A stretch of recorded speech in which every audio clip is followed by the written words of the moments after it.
Hello नमस्कार. All exam कट्टा या यूट्यूब चॅनलवर भविष्यातील सर्व अधिकाऱ्यांचं, प्राध्यापकांचं, शिक्षकांचं, विद्यार्थ्यांचं सहर्ष स्वागत. मित्रांनो, आपण या व्हिडिओमध्ये महाराष्ट्र लोकसेवा आयोग म्हणजे MPSC अंतर्गतचं जी स्पर्धा परीक्षांचं अंदाजित वेळापत्रक 2025चं जाहीर केलेलं आहे, त्या संदर्भात आपण चर्चा करणार आहोत. तत्पूर्वी बघा, जर तुम्ही या चॅनलला नवीन असाल तर निश्चितच सेटनेट परीक्षा, MPSC अंतर्गत प्राध्यापक भरती, विद्यापीठ स्तरावर प्राध्यापक भरती, PhD भरती प्रक्रिया या सर्व माहिती अपडेट आणि अद्ययावत माहितीसाठी निश्चितच चॅनलला सबस्क्राईब करायला विसरू नका. त्याबरोबरच जे तुमचे मित्रमैत्रिणी आहेत त्यांना देखील चॅनलची किंवा व्हिडिओची लिंक शेअर करायला विसरू नका. आपण बघा, अनेक विद्यार्थी जे प्राध्यापक भरतीची तयारी करत आहेत त्यांनी मला काल प्रश्न विचारला होता, मेसेज केले होते की सर, महाराष्ट्र लोकसेवा आयोगाचं सन 2025चं नियोजित वेळापत्रक प्रसिद्ध झालं आहे, त्यामध्ये बाकीच्या कोणत्याच परीक्षेचा उल्लेख नाही आहे, त्यांच्या बाकीच्याच परीक्षांचा उल्लेख आहे. बघा कोणतं वेळापत्रक आहे, कशाचा उल्लेख आहे ते बघूयात. महाराष्ट्र गट ब अराजपत्रित सेवा संयुक्त, ज्याला आपण कंबाईंड परीक्षा म्हणतो, त्याची जी जाहिरात आहे ती येणार आहे 9 ऑक्टोबरला जाहिरात. त्यानंतरनं 5 जानेवारी 2025ला परीक्षा दिनांक, निकाल एप्रिलमध्ये लागणार आहे त्याचं सांगितलं आहे.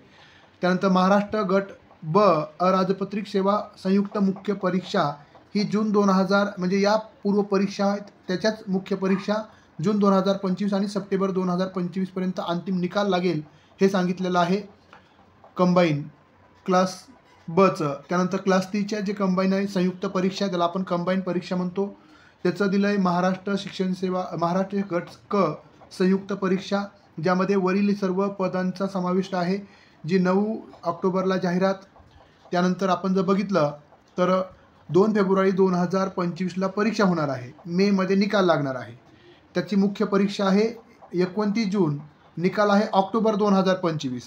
ही झाली क परीक्षा म्हणजे क्लास 3ची संयुक्त परीक्षा. त्यानंतर दिवाणी न्यायाधीश, कनिष्ठ न्यायाधीश यांच्या परीक्षा. त्यानंतर महाराष्ट्र नागरी राज्यसेवा, ज्याला आपण राजपत्रित पूर्व परीक्षा, ज्याचं वेळापत्रक डिसेंबर 2023मध्ये आलं होतं, त्याची परीक्षा 1 डिसेंबर 2024ला आहे, मार्चला त्याचा निकाल लागेल. आता त्याची मुख्य परीक्षा तर आपण बघितलं तर त्याचं वेळापत्रक या ठिकाणी दिलेलं आहे, पेपर वाईज ऑक्टोबर 2025ला होणार आहे त्याचं.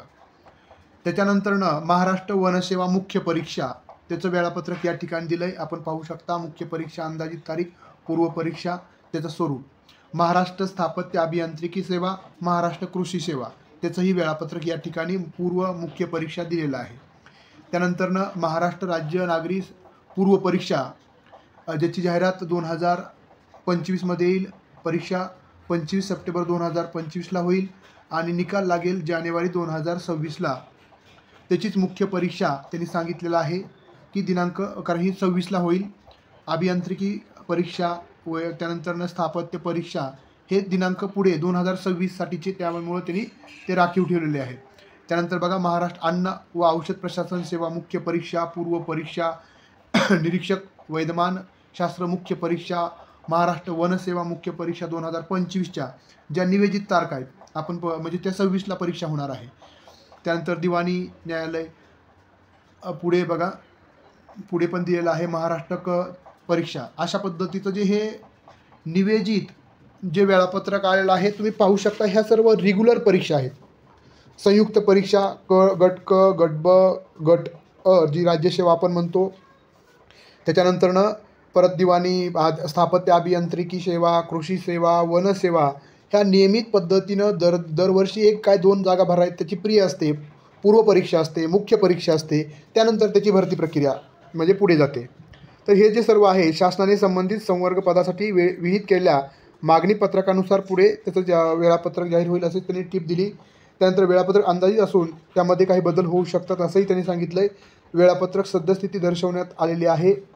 त्यानंतर परीक्षेसंदर्भात निवड प्रक्रिया ते जे असेल त्यामध्ये काही बदल होऊ शकतो असं देखील त्यांनी सांगितलेलं आहे. आता हे सर्व नियोजित परीक्षा ज्या असतात, ज्या दरवर्षी घेतल्या जातात, त्याच्यासाठी आहे. तुम्ही यामध्ये कुठं बघितलं का की सरळ सेवा, आपली जी परीक्षा आहे महाराष्ट्र शिक्षण सेवा, ज्यामध्ये मेडिकल कॉलेजच्या म्हणजे प्राध्यापकांची भरती प्रक्रियेचं कुठं नियोजन आहे का? इथं नाही आहे. त्यानंतर इंजिनिअरिंग कॉलेजच्या प्राध्यापकांच्या भरती प्रक्रियेचं आहे का? नाही आहे. त्यानंतर कला महाविद्यालय जे आहेत त्याच्या परीक्षेचं कुठं नियोजन आहे का? नाही आहे. तसंच MPSC अंतर्गत जी जाहिरात क्रमांक 43, 49, त्यानंतर 61, 62, 63, 64, 65, 66पर्यंत. त्यानंतर MPSC अंतर्गत जाहिरात क्रमांक 112, 113, 114, 115 याचं कुठंही ह्या सरळ सेवा आहेत. म्हणजे यांची परीक्षा कधी होऊ शकते, याला पूर्व परीक्षा मेन परीक्षा नसते, फक्त पूर्व परीक्षा असते आणि मुलाखत असते. त्याच्यामुळे याचं नियोजन नसतं. तुमची परीक्षा 100% अभ्यासक्रम आल्यानंतर 3 ते 4 महिन्यामध्ये होते. जर आपण उदाहरण घेऊया, मी मागच्याच आठवड्यामध्ये व्हिडिओ टाकला होता की तुमची डिसेंबरपर्यंत जर सर्व अभ्यासक्रमामध्ये आला तर साधारणतः परीक्षा मेच्या आधीच होऊन जाईल. जर डिसेंबरपर्यंत सिलेबस आला तर लगेच त्याचं प्लॅनिंग पण ते देतात, पण तेवढ्याच परीक्षेचं असतं. जसं जाहिरात क्रमांक 112 ते 115पर्यंतच्या परीक्षेचं टाईम टेबल तिथं दिलेलं असेल. त्यामध्ये या जनरल टाईम टेबल जे असतात, जे आयोग प्रत्येक वर्षी सादर करतो, त्यामध्ये कोणत्याही सरळ सेवेचा समावेश नसतो. त्यामुळं घाबरून जायचं नाही. अनेक विद्यार्थी म्हणजे प्राध्यापकांचे फोन आले मला की आपली प्राध्यापक भरतीची जी परीक्षा आहे ती 2025ला होणार नाही का, मग आता 26ला होणार का. अशा भ्रमात राहू नका. अभ्यासावर पूर्ण लक्ष केंद्रित करा. तुमच्या विषयाचा अभ्यास करा. जो अभ्यासक्रम येईल ते आपल्या सर्वांनाच ते लगेच समजेल. त्यावेळेस मी वेळोवेळी काही अपडेट आले तर निश्चितच सांगेल.